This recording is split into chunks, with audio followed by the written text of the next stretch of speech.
안녕하세요. 오늘은 좀 우울한 이야기를 하겠습니다. 바로 고령화와 인구 감소로 대표되는 인구 충격에 관한 이야기입니다. 제목은 거대한 인구 쇼크. 일본은 그나마 선방했다라고 달았고요. 그래서 이제 그 첫 페이지 그림도 그레이입니다. 그러니까 노인을 상징하는 그런 색깔이겠죠. 일본은 세계에서 가장 많이 늙어버린 나라로서 10년 전부터 벌써 이제 노인 기저귀가 아기 기저귀보다 많이 팔립니다. 그리고 아시다시피 일본 경제는 지난 30년 동안 오랫동안 경제 정체에 시달려 왔는데 그 상당 부분이 이 고령화 충격과 관련이 있다는 이야기입니다. 그리고 일본 사회와 일본 정부가 어떻게 대응을 해왔는지도 한번 살펴보도록 하겠습니다. 먼저 첫 번째 그림을 보시면 이거는 이제 IMF 데이터에서 가져왔는데 1980년에서 2024년까지 시장 환율로 기초해서 달러 기준으로 1인당 GDP를 계산해 본 그림입니다. 일본이 1990년대 중반까지는 미국보다 1인당 GDP가 높죠. 이거는 이제 그 전에 성장률도 높았지만 아무래도 당시에는 일본의 엔화가 굉장히 강했기 때문에 환율 효과도 있었습니다. 근데 그 뒤로는 성장률도 굉장히 낮아지지만 엔도 약세를 보이죠. 특히 이제 2013년 아베노믹스 뒤로는 엔화가 더욱더 약해져서 사실은 2024년이 돼도 1990년대 초반 수준을 1인당 GDP 달러 기준으로 시장 환율로 계산하면 회복을 못하고 있습니다. 반면에 미국은 계속 올라가죠. 이 노란선인데 재밌는 거는 한국은 동기간 동안 계속 1인당 GDP가 높아져서 결국 2024년 올해가 되면 시장 환율 달러 기준으로도 한국의 1인당 GDP가 일본보다 드디어 역전을 할 그럴 전망이 제기되고 있습니다. 근데 이제 더욱 중요한 거는 환율 효과를 생각하지 않고 제거하고 국내 실질 GDP 성장률을 살펴보는 게 중요할 텐데 한 논문을 소개하겠습니다. 이게 이제 페르난데즈 빌라베르데 교수, 유펜에 있는 어, 경제학자인데 이분과 다른 학자들이 쓴 The Wealth of Working Nations라는 최근 워킹 페이퍼입니다. 이 연구는 그러니까 G7 국가하고 스페인, 즉 8개국을 월드뱅크 데이터를 사용해가지고 각국의 이제 GDP 성장률 그리고 1인당 GDP 성장률, GDP per capita죠. 그 다음에 working age adult. 이거는 이제 15세, 64세 사이의 인구를 working age population, 한글로는 생산 가능 인구라고 표현하는데, 즉 생산 가능 인구 1인당 GDP 성장률 이렇게 계산을 해봤습니다. 1990년에서 2019년까지 연간 평균으로 계산을 해봤는데, 이렇게 계산을 해보면 고령화 효과가 과연 GDP 성장률에 어떻게 영향을 미치는지 확인을 할 수 있다는 거죠. 그래서 첫 번째 줄 GDP 성장률을 보시면 GDP는 당연히 전체 국민 소득을 얘기하는 거기 때문에 인구가 얼마나 빨리 증가하느냐에 따라서 영향을 많이 받을 수 있겠죠. 미국 같은 경우는 실제로 인구가 제일 빨리 증가를 했기 때문에 GDP 성장률도 30년 동안 2.5%로 가장 높았습니다. 일본은 0.9%, 상당히 낮았죠. 이태리 다음으로 두 번째로 낮았습니다. 그리고 GDP per capita는 이건 이제 GDP를 인구 1인당으로 나눈 건데 사실은 일본은 2010년 뒤로 인구가 줄긴 했지만 그래도 1990년보다는 인구가 늘어났기 때문에 이 인구 증가분까지 고려한 GDP per capita 성장률은 어, 0.84%로 GDP 성장률보다 약간 낮았습니다. 근데 미국은 인구가 많이 늘어났기 때문에 1인당 GDP 성장률로 계산해 보면 1.5%로 GDP 성장률보다 훨씬 낮게 나오죠. 근데 중요한 거는 이제 GDP per working age adult인데 이거는 고령화 효과를 제거하는 거죠. 왜냐하면 65세 이상, 70세, 80세 그 노인들은 생산 활동에 참여를 못할 거니까 이분들을 그러니까 배제하고 15세에서 64세까지 생산 가능 인구 1인당 GDP 성장률을 한번 계산해 보면 미국은 그러니까 1.5% 정도로 나오는데 일본은 1.4% 상당히 높아집니다. 이게 뭔 말인가 하면 일본은 그러니까 인구는 조금 늘어났지만 1990년에 비해서 2019년도에 사실은 생산 가능 인구는 굉장히 많이 줄었다는 거죠. 보시면 마지막 줄에 연간 마이너스 0.5% 인구가 생산 가능 인구가 다른 국가들에 비해서 압도적으로 많이 줄어들었죠.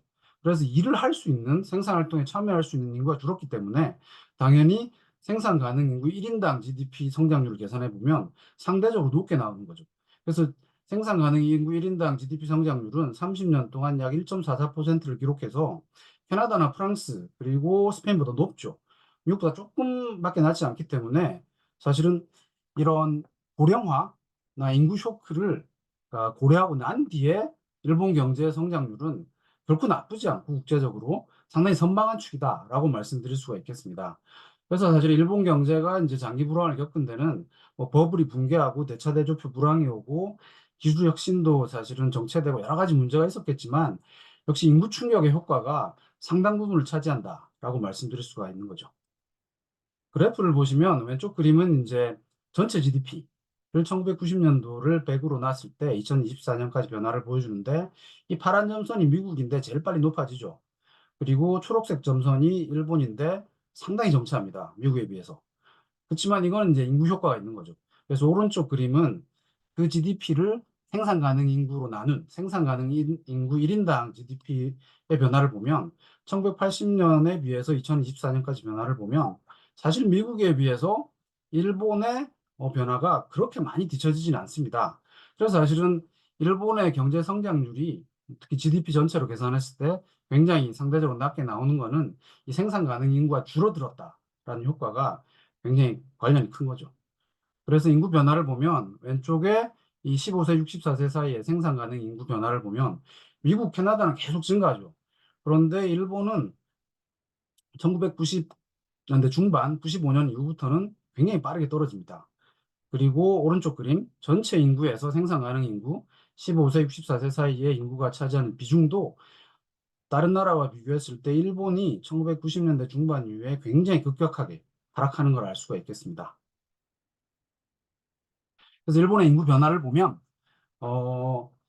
이 그럼 일본 정부 데이터인데 2020년이 지금 현재라고 했을 때 일본의 인구가 약 1억 2,600만쯤 되고 그 중에서 65세 이상 고령 인구가 한 29% 정도 됩니다. 어, 근데 일본 인구는 2010년도부터는 서서히 줄어들기 시작하죠. 근데 이 파란 막대기가 이제 생산 가능 인구인데 15세에서 64세 사이 이 생산 가능 인구는 벌써 1995년부터 줄어들기 시작합니다. 그래서 고령화가 굉장히 빠르게 1990년에서 2020년까지 진전됐기 때문에 이 생산 가능 인구가 차지하는 비중도 굉장히 빠르게 줄어들어 왔던 거죠.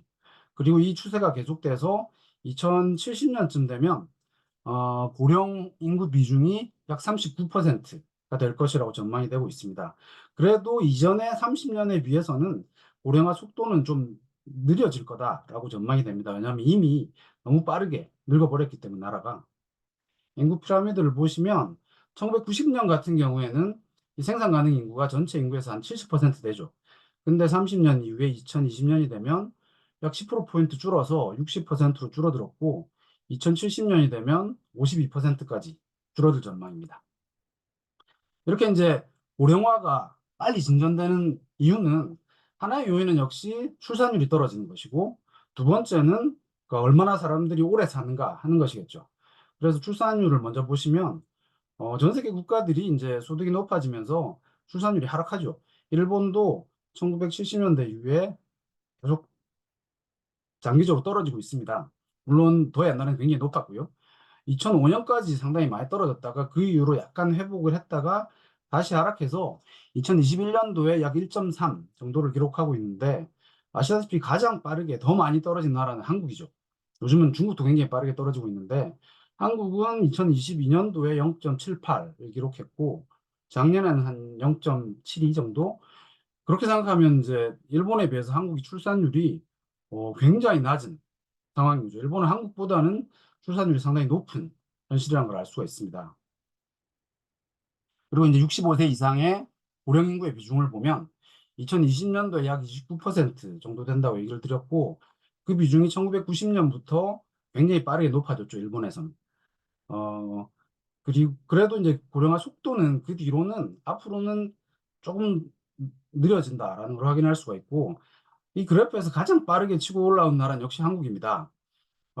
사실은 2040년대가 되면 이 고령 인구 비중이 한국에서 일본보다 더 높아질 것이다 라고 전망되고 있고 이 2070년이 되면 한국은 고령 인구 비중이 약 47%나 돼서 일본보다 훨씬 높은 세계 최고의 그 늙은 국가가 되는 거죠. 그래서 사실 일본 관련 뉴스를 보면 그러니까 이 노인 내지는 고령화 관련해서 그런 기사들이 많이 나옵니다. 작년에 실제로 100세 이상 인구가 9만 2천 명 정도, 9만 명이 넘었다고 사실 보도가 되고 있고, 개인적으로는 물론 이제 장수하는 것이 축복이긴 한데, 사회 전체적으로 특히 경제 성장에 미치는, 그리고 재정에 미치는 효과를 봤을 때는 굉장히 사회적으로는 부담이 될 수 있다라는 걸 확인할 수가 있죠.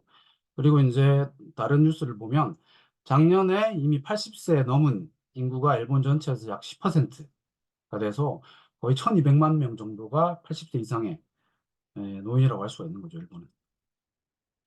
이렇게 급속하게 고령화가 진전된 데에 대해서 그러니까 일본의 기업들이나 사회나 그리고 일본 정부가 사실은 여러 가지 대응을 해왔습니다.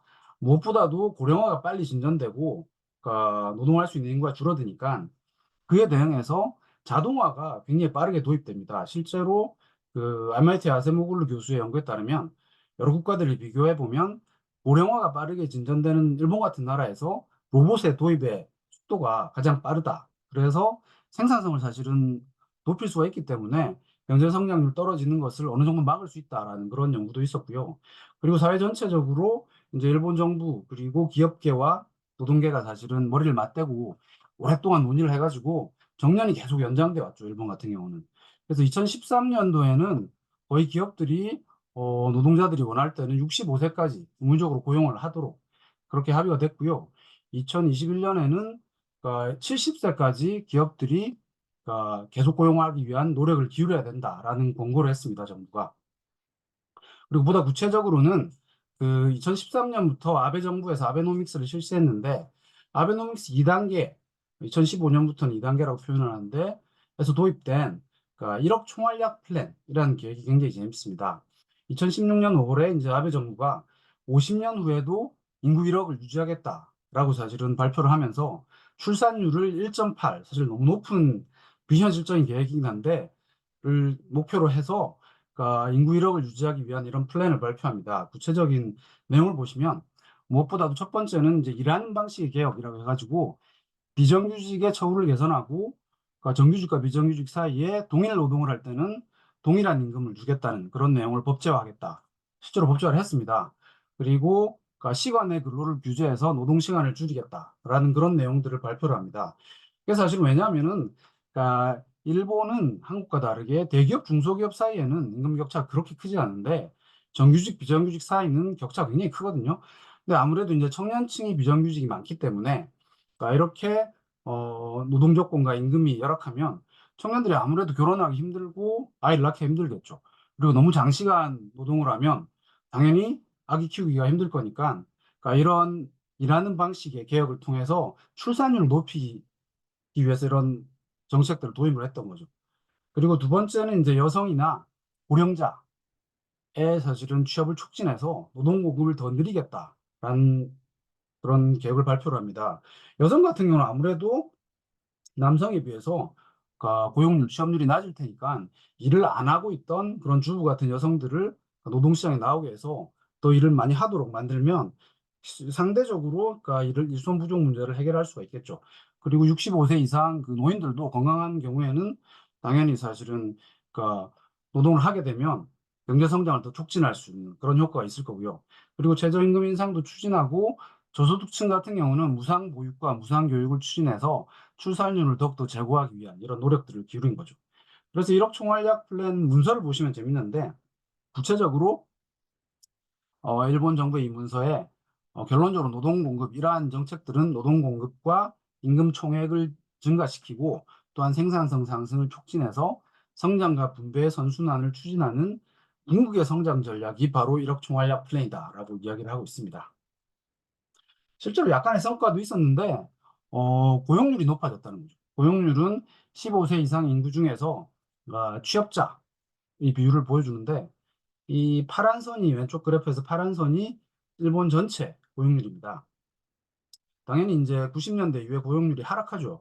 이거는 이제 고령화가 진전되니까 그리고 생산 가능 인구의 비중이 줄어드니까 고용률이 하락하는데 재밌는 거는 2010년대에 들어서 아베노믹스 이후로는 전체 고용률이 약간 높아지는, 회복되는 걸 확인할 수가 있겠습니다.